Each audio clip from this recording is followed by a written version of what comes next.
চন্দনার CPL এর short pitch ম্যাচের final খেলার আজকে উপস্থিত হয়েছে। ম্যাচ শেষে এখন ম্যান অফ দ্য ম্যাচ দেওয়া হয়ে যাচ্ছে। ম্যান অফ দ্য ম্যাচ পেয়েছে আমাদের লুঙ্গিম্যান শাওন।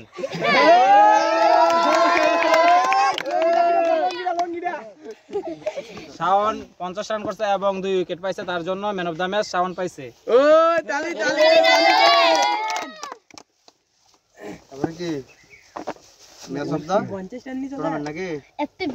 এই টুর্নামেন্টের সবচেয়ে ভালো বল এবং ভালো ব্যাটিং করেছে আমাদের শাওন, সেজন্য তাকে ম্যান অফ দ্য টুর্নামেন্ট ঘোষণা করা হলো।